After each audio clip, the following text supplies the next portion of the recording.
todos, bienvenidos. Yo soy Alfredo Yosor Thiago Manzaba, soy estudiante de la carrera de Electrónica y Automatización de la Escuela Superior Politécnica Agropecuaria de Manabí.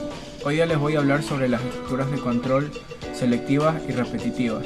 Bueno, para empezar, ¿qué son las estructuras de control? Las estructuras de control dentro de la programación nos permiten llevar un orden en las acciones dentro de un algoritmo, permitiendo así que la escritura y la lectura de este se facilite mucho más.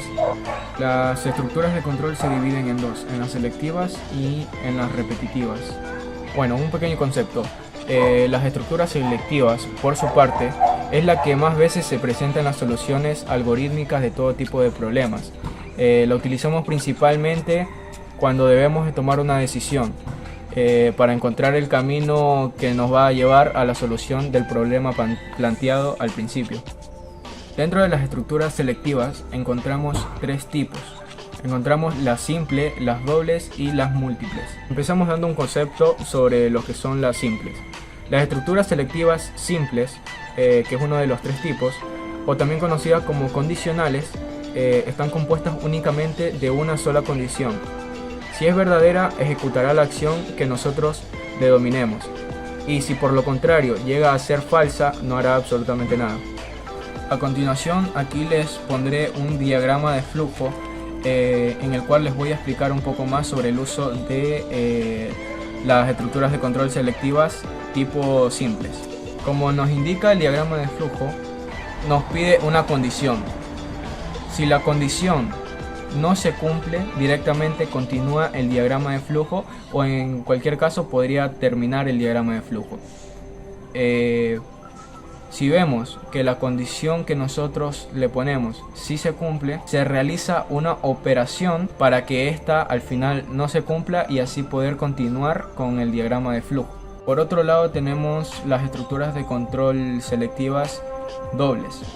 Un concepto sobre aquellas, bueno, estas se utilizan cuando se tienen dos opciones de acción, es decir, que con este método podemos ejecutar un bloque de instrucciones al cual le podemos llamar A mientras se cumpla la condición que nosotros querramos.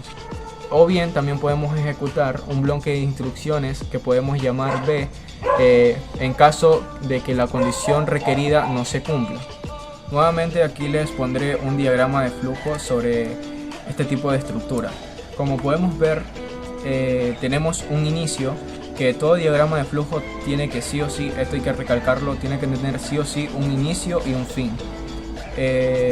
Vemos el inicio, ahí vemos una condición, que esa puede ser infinita, puede ser la que ustedes quieran poner, siempre y cuando se pueda utilizar este tipo de estructura de control. Vemos que a raíz de la condición que nosotros pongamos, podemos ver si es verdadera o si es falsa.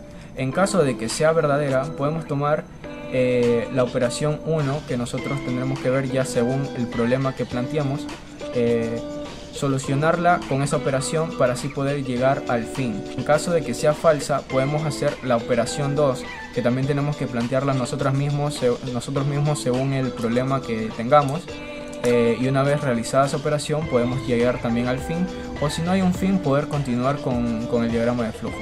A continuación les voy a explicar lo que son las estructuras, el tercer tipo de estructuras de control selectiva, y el último, que son las múltiples. Como su nombre lo indica, múltiples nos permite escoger múltiples caminos para llegar a la solución. En este caso se puede elegir un camino o acción a ejecutar de entre varios posibles que deben de evaluar según la condición. Como vemos, nuevamente tenemos un inicio. No necesariamente esta estructura de control puede ser a raíz de un inicio, sino que también puede ser en medio de un diagrama de flujo. No importa si va después del inicio o tiene que tener un final después de esta estructura. No, puede ser en medio de un diagrama de flujo. Pero bueno, en este caso arranca a raíz del inicio. Aquí podemos ver un cuadrado en el cual podemos poner un mensaje o una expresión que nosotros tengamos que evaluar para continuar con el ejercicio. A raíz de ese rectángulo podemos ver que hay 4 secciones o 4 caminos a seguir. En cada uno de esos caminos hay una operación, pueden ser llamadas como operación 1, operación 2, operación 3, operación 4 o A, B, C, D, como ustedes quieran. Podemos llamar estas operaciones. a seguir para conseguir así el resultado que nos indique y poder llegar al final. Como podemos ver, después de cada operación hay otro rectángulo en el cual va a ir el mensaje o el resultado de esa operación, que bueno, ahí ya podremos cumplir la condición y llegaremos al fin, o continuar con el diagrama de flujo. Aquí ya hemos culminado las estructuras de control selectivas, y a continuación vamos a dar un concepto sobre las estructuras de control repetitivas, que también tienen tres tipos. Bueno, dando un concepto, las estructuras de control repetitivas en general son aquellas que permiten ejecutar un conjunto de instrucciones varias veces de acuerdo al valor que genere la expresión relacional y o lógica.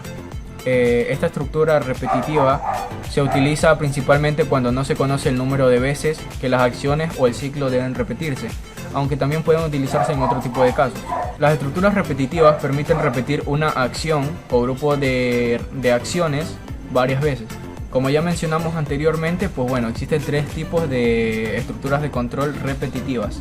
El primer tipo se le puede denominar como desde o para, o también se lo puede llamar for, que es como generalmente se le conoce más.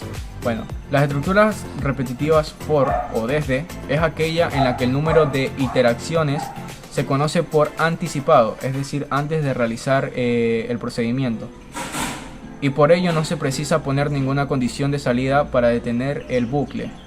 En su lugar, un contador cuenta el número de interacciones fijas y se termina cuando llega al valor final previamente definido.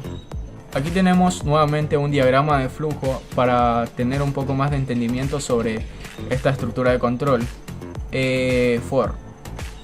Como vemos, hay unas condiciones indicadas, la cual vamos a tener que analizar y según eso hacer la operación. Si la operación no nos lleva a nada por el momento, pues tendremos que volver al inicio y continuar haciendo la operación hasta que tengamos la condición indicada al principio del diagrama. Como ya dije, si no se cumple, pues hay que repetir e ir al inicio, por eso se llama un bucle. Cuando ya hemos llegado al valor o a la respuesta o al resultado que nosotros buscamos, ya podemos continuar con el diagrama de flujo, o en cualquier caso también poder llegar al fin del diagrama de flujo. Continuando con el tema de las estructuras de control repetitivas, ahora tenemos el tipo while o mientras. Las estructuras repetitivas mientras, o en inglés while, que de ahí viene su otro nombre, es aquella en el que el cuerpo del bucle se repite mientras se cumple una determinada condición. Cuando se ejecuta la instrucción mientras, la primera cosa que sucede es evaluar la condición, una expresión booleana. Bueno, como vemos, acá tenemos nuevamente un diagrama para explicarlo. Vemos que en este caso es un diagrama de flujo que ya viene de una continuidad anteriormente. Ahora nos indica una condición a seguir, que en caso de que esa condición sea falsa, podemos seguir con el flujo, con el diagrama de flujo. En caso de que sea verdadera, pues vamos a realizar una operación para conseguir que esa condicional sea falsa y ya pueda pasar a la siguiente fase. En conclusión, como el mismo nombre lo dice, mientras la condición se cumpla o no se cumpla según nosotros lo planteamos, el bucle seguirá repitiéndose infinitamente hasta que podamos conseguir el resultado a raíz de la operación que nosotros buscamos. En este caso sería falso y ya podemos continuar con el diagrama de flujo. El último tipo de estructura de control repetitiva se le llama repetir hasta, o mayormente conocida como do while. Un concepto sobre este: la estructura do while es otra estructura repetitiva, como lo indica, la cual ejecuta al menos una vez su bucle repetitivo, a diferencia de while o de for, que podían no ejecutar el bloque. Esta estructura repetitiva se utiliza cuando conocemos de antemano, es decir, antes de realizar el procedimiento, que por lo menos una vez se ejecutará el bloque repetitivo. En este caso, a diferencia de los anteriores, pues vemos que está viceversa. Tenemos primero la operación y después tenemos una condición. Esto nos indica que a raíz de una operación que nosotros planteemos, nos va a salir un resultado, el cual tenemos que plantearle también una condicional. Si en caso de que esa condicional no se cumpla o se cumpla según nosotros querramos, podemos continuar con el diagrama de flujo.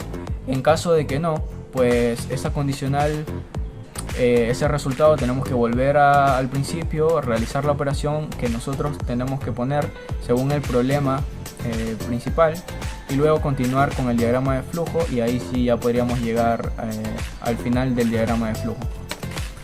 Bueno, eso ha sido una breve explicación sobre lo que son las estructuras de control repetitivas y selectivas. Muchas gracias por ver y les agradecería con un like.